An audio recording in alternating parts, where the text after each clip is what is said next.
Hello everyone, कैसे हैं आप सभी। चलिए आज मध्य प्रदेश सामान्य ज्ञान का अगला टॉपिक मध्य प्रदेश की मिट्टियों के बारे में पढ़ेंगे। इस वीडियो में हम जानेंगे मध्य प्रदेश में कौन कौन सी मिट्टियाँ पाई जाती हैं, उनका क्षेत्र कौन कौन सा है या किस क्षेत्र में कौन सी मिट्टी पाई जाती है। तो चलिए शुरू करते हैं। सबसे पहले बात करें मध्य प्रदेश में मिट्टियों की, तो मध्य प्रदेश में 5 प्रकार की मिट्टियाँ पाई जाती हैं।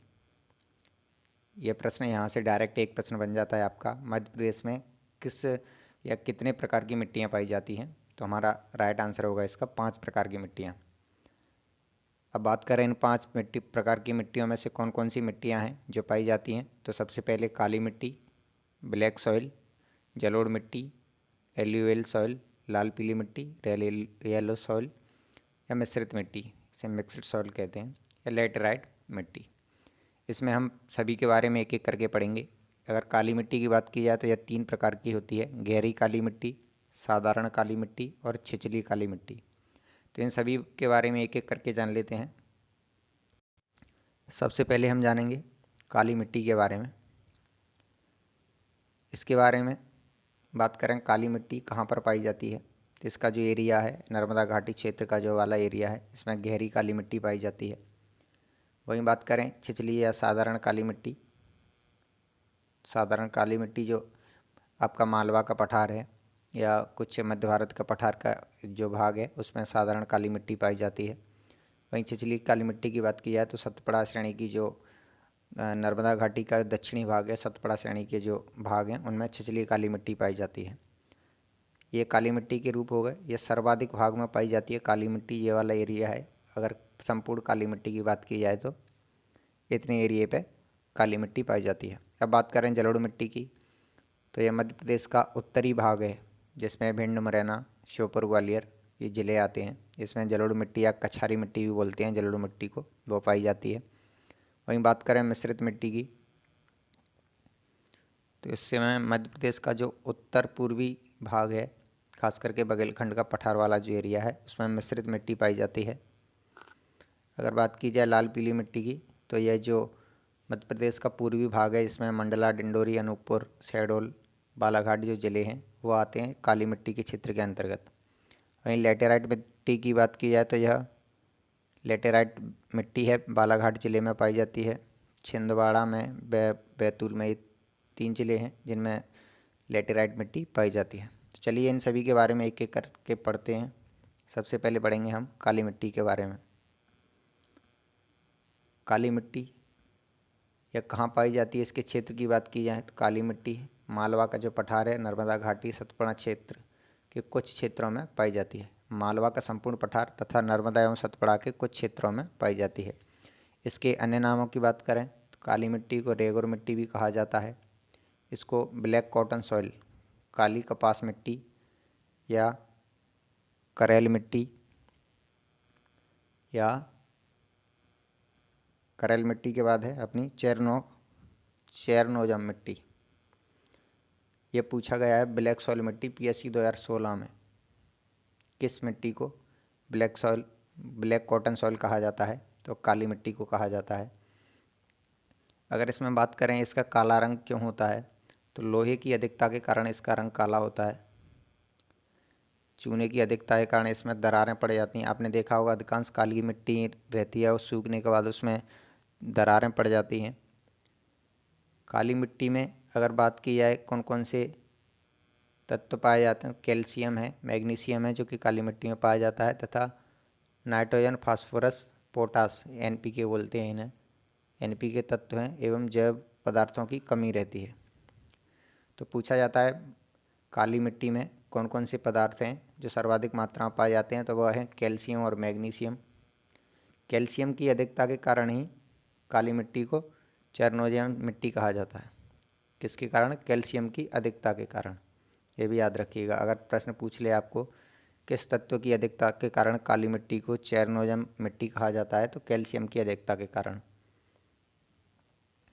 इसकी बात की जाए इसकी प्रवृत्ति कैसी होती है या प्रकृति, तो इसकी प्रकृति क्षारीय होती है। यह प्रश्न डायरेक्ट पूछा गया है, काली मिट्टी की प्रकृति कैसी होती है, तो क्षारीय होती है। अगर इसके पीएच मान की बात करें तो इसका पीएच मान है 5 से 8.5 तक काली मिट्टी का पीएच मान होता है। अगर कोई भी मिट्टी क्षारीय है तो उसको संतुलन में लाने के लिए किस अवयव का प्रयोग किया जाता है? तो याद रखिए, अगर प्रश्न पूछ लिया है अगर किसी क्षारीय मिट्टी को उदासीन बनाने के लिए किस तत्व का प्रयोग किया जाता है, तो वह प्रयोग किया जाता है आपका जिप्सम का। जिप्सम क्षारीय से उदासीन बनाने के लिए, जबकि चूने का अगर चूना मिलाया जाएगा तो वह अम्लीय से उदासीन हो जाएगी। तो ये दोनों पॉइंट याद रखिएगा। अगर बात की जाए काली मिट्टी किस फसल के लिए सर्वाधिक उपयोगी मानी जाती है, काली मिट्टी है आपकी जो कि कपास है, मूंगफली है, सोयाबीन है, इन सभी के लिए उपयुक्त मानी जाती है काली मिट्टी। तो याद रखिएगा इन फसलों को। अब बात करें काली मिट्टी कितने क्षेत्रफल पर पाई जाती है, तो ये प्रश्न पूछा जा चुका है कि मध्य प्रदेश में सर्वाधिक क्षेत्रफल पर कौन सी मिट्टी पाई जाती है, तो वह काली मिट्टी है। अगर यही प्रश्न भारत के संदर्भ में पूछे कि भारत के किस राज्य में सर्वाधिक काली मिट्टी पाई जाती है, तो वह है मध्य प्रदेश में। इसकी जलधारक क्षमता अधिक होती है। अगर आपसे पूछा जाए अम्लीय मिट्टी के बारे में, सर्वाधिक अम्लीय मिट्टी कहाँ पाई जाती है, तो ये जम्मू कश्मीर में पाई जाती है भारत के संदर्भ में अगर पूछा जाए तो। अगर पूछा जाए काली मिट्टी का निर्माण किस प्रकार से हुआ है, तो काली मिट्टी का जो निर्माण है ज्वालामुखी के फटने से जो लावा निकलता है उसके जमने के बाद, जो बेसाल्ट चट्टानों के टूटने के बाद जो निर्माण होता है जिस पठार का, जैसे कि मालवा का हमारा जो पठार है वह ज्वालामुखी के फटने से जो लावा निकला था उसी की बेसाल्ट चट्टानों का भाग है मालवा का पठार। तो इसीलिए इसमें काली मिट्टी पाई जाती है। नेक्स्ट बात करते हैं हम काली मिट्टी के प्रकारों के बारे में। काली मिट्टी कितने प्रकार की होती है, तो काली मिट्टी के प्रकार के बारे में पढ़ें तो काली मिट्टी 3 प्रकार की होती है, जिसमें सबसे पहले गहरी काली मिट्टी। इसकी बात की जाए तो यह मुख्य नर्मदा घाटी के समीपस्थ, नर्मदा घाटी का जो एरिया है समीपस्थ मालवा का कुछ पठार है, कुछ भाग है मालवा के पठार का, वहीं सतपड़ा के कुछ क्षेत्र हैं, सतपड़ा के उत्तरी क्षेत्र हैं जिसमें गहरी काली मिट्टी पाई जाती है। यह राज्य के लगभग 36% भाग पर विस्तृत है काली मिट्टी। यह गेहूँ, चना, दाल, ज्वार आदि के लिए उपयुक्त मानी जाती है। आपसे नॉर्मली पूछेगा काली मिट्टी किस फसल के लिए उपयुक्त है, तो उसमें कपास है आपका, मूंगफली है आपका, सोयाबीन है, इनके लिए काली मिट्टी सर्वाधिक उपयोगी मानी जाती है। अगर साधारण मिट्टी की बात की जाए तो यह मालवा का उत्तरी भाग है तथा निमाड़ प्रदेश में पाई जाती है। निमाड़ प्रदेश है जिसमें आपके खंडवा है, खरगोन है, बड़वानी है, धार है, ये निमाड़ प्रदेश में आ जाते हैं। इसमें अगर फसल की बात की जाए तो यह गेहूँ और कपास के लिए उपयुक्त मानी जाती है साधारण काली मिट्टी। इसी में बात की जाए छिछली काली मिट्टी की, तो यह सतपड़ा श्रेणी, बैतूल, सिवनी, छिंदवाड़ा इन जिलों में पाई जाती हैं। छिछली काली मिट्टी में 15 से 20% चिकनी दोमट मिट्टी का मिश्रण होता है छिछली काली मिट्टी में। इसमें अगर फसल की बात की जाए तो यह गेहूँ, कपास और चावल के लिए उपयुक्त मानी जाती है छिछली काली मिट्टी। नेक्स्ट मिट्टी पढ़ेंगे जलोढ़ मिट्टी, जो कि बहुत ही महत्वपूर्ण है। यहाँ से प्रश्न आपको कई बार पूछे गए हैं जलोढ़ मिट्टी से। जलोढ़ मिट्टी के निर्माण की बात की जाए तो इसका जो निर्माण है वह नदियों द्वारा बहाकर लाई गई गाद या कछार से होता है। इसे कछारी या दोमट मिट्टी भी कहा जाता है। द्वारा लाई गई कछार से होता है, नदियों के द्वारा जो बहाकर जो मिट्टी लाई जाती है और किनारों पर लग जाती है, इस प्रकार से जो कछार बनते हैं उन्हीं से इनका निर्माण होता है, इसीलिए इसे कछारी मिट्टी भी कहा जाता है और इसका अन्य नाम है दोमट मिट्टी। तो ये याद रखिएगा। अगर प्रश्न ये पूछ लिया जाए कौन सी मिट्टी परतों के रूप में पाई जाती है, तो वह है जलोढ़ मिट्टी। तो ये पॉइंट भी याद रखिएगा। अगर बात की जाए जलोढ़ मिट्टी में कौन कौन से तत्व हैं जो अधिक मात्रा में पाए जाते हैं या कम मात्रा में पाए जाते हैं, तो जलोढ़ मिट्टी में नाइट्रोजन और ह्यूमस की मात्रा की कमी होती है, जबकि चूना है, पोटास है, फास्फोरिक अम्ल है और जैव पदार्थों की अधिक प्रचुर मात्रा पाई जाती है। तो याद रखिएगा इन सभी पॉइंट्स को। ह्यूमस और नाइट्रोजन जलोढ़ मिट्टी में कम पाए जाते हैं। यह सर्वाधिक उपजाऊ होती है जलोढ़ मिट्टी। अगर पूछा जाए सर्वाधिक उपजाऊ मिट्टी कौन सी है, तो जलोढ़ मिट्टी है। इसका कारण क्या है, इसकी प्रकृति है वो उदासीन होती है। इसका pH मान 7 होता है। कोई भी मिट्टी अगर उदासीन है तो वह सर्वाधिक उपजाऊ होगी। अगर वो अम्लीय है तो भी उसमें पौधों की वृद्धि का प्रभाव पड़ता है अम्लीय या क्षारीय होने पर। अगर क्षारीय है तब भी पौधों की वृद्धि नहीं हो पाएगी और अम्लीय है तब भी नहीं हो पाएगी। उसके निदान के लिए अगर क्षारीय है मिट्टी तो उसे उदासीन बनाने के लिए जिप्सम का प्रयोग किया जाता है, और अगर मिट्टी अम्लीय है तो उसमें चूने का प्रयोग किया जाता है। तो याद रखिएगा इसे भी। इसके अगर विस्तार की बात की जाए या स्थिति की बात की जाए, जलोढ़ मिट्टी कहाँ पर पाई जाती है, तो यह मध्य भारत के पठार उत्तरी पश्चिमी प्रदेश में पाई जाती है, जो कि राज्य के यह 3% भाग पर पाई जाती है। इसमें मुख्य रूप से फसलों की बात की जाए तो इसमें गेहूं है, चना है, सरसों है, राई और जौ के लिए उपयुक्त मानी जाती है। महत्वपूर्ण है इसमें सरसों और राई, याद रखिएगा, इन्हीं का पूछा जाता है क्योंकि सर्वाधिक सरसों उत्पादक जिले हैं अपने मुरैना और भिंड। नेक्स्ट बात करते हैं लाल पीली मिट्टी के बारे में। इसके निर्माण की बात की जाए तो इसका निर्माण जो है गोंडवाना सेल की रवेदार चट्टानों से हुआ है। यह मध्य प्रदेश के संपूर्ण पूर्वी भाग यानी कि बघेलखंड का पठार। तो यह मिट्टी बालाघाट, डिंडोरी, मंडला, ये जो पूर्वी हैं जिले हैं इनमें भी पाई जाती है, जो कि राज्य के लगभग 36% भाग पर पाई जाती है लाल पीली मिट्टी। इसके लाल रंग की बात की जाए कि लाल पीली मिट्टी में लाल रंग किसके कारण होता है, तो लाल रंग जो है लोहे के ऑक्सीकरण के कारण, तथा पीला रंग फेरिक ऑक्साइड के जल अपघटन के कारण पीला रंग लाल पीली मिट्टी का पीला रंग होता है। वहीं लाल पीली मिट्टी में चूने की सर्वाधिक मात्रा पाई जाती है। ये पॉइंट नोट करना है आपको कि किस मिट्टी में चूने की सर्वाधिक मात्रा पाई जाती है, तो लाल पीली मिट्टी में पाई जाती है, तथा नाइट्रोजन, फास्फोरस तथा ह्यूमस की कमी रहती है। यह अम्लीय प्रवृत्ति की होती है लाल पीली मिट्टी।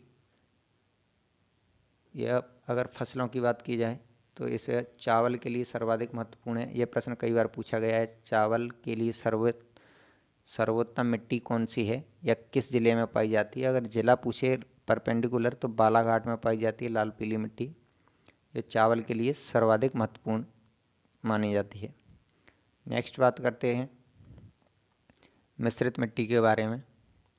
यह राज्य के कुल क्षेत्रफल के 18.30% भाग पर पाई जाती है। याद रखिएगा इनके आपको जो परसेंटेज के आंकड़े हैं ये भी याद रखना है क्योंकि ये भी एग्ज़ाम में पूछे गए हैं।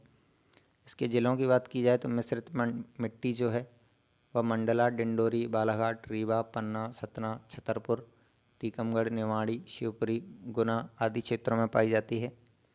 यह ज्वार, बाजरा, मोटे अनाजों के लिए उपयुक्त मानी जाती है, जिसमें मक्का भी आ जाता है आपका मोटे अनाज में।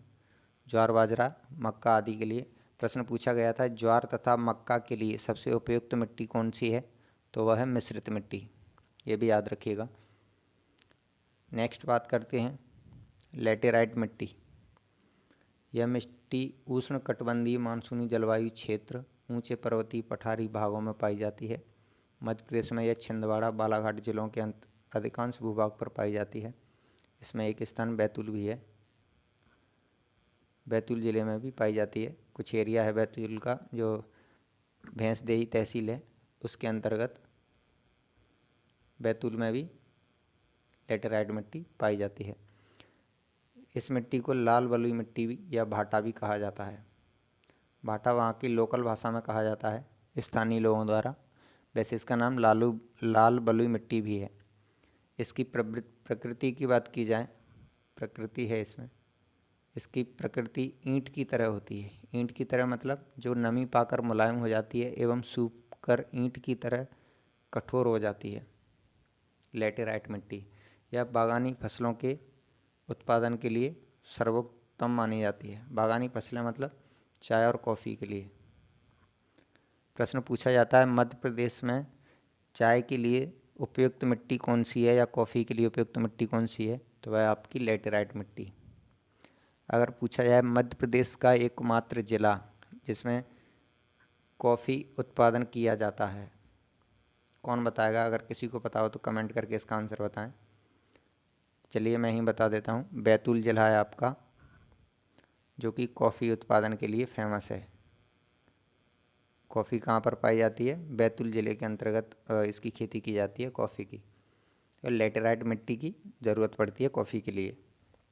तो दोस्तों, आई होप आपको वीडियो पसंद आया होगा। अगर वीडियो पसंद आया हो तो प्लीज़ चैनल को लाइक करें, शेयर करें दोस्तों के साथ एवं सब्सक्राइब करना ना भूलें, क्योंकि आपका एक सब्सक्राइब हमें मोटिवेट करता है अगला वीडियो बनाने के लिए। तो थैंक यू दोस्तों। अगर आप PDF चाहते हैं तो हमारा टेलीग्राम चैनल है, टेलीग्राम ग्रुप है, जिसकी लिंक आपको डिस्क्रिप्शन में मिल जाएगी, या आप चैनल के अबाउट सेक्शन में जाकर वहां से भी ग्रुप ज्वाइन कर सकते हैं। अगर आप हमें सोशल मीडिया पर फॉलो करना चाहें तो फेसबुक, इंस्टा पर, तो हमारे फेसबुक पेज और इंस्टा पेज को भी फॉलो कर सकते हैं। Thank you. जय हिंद दोस्तों।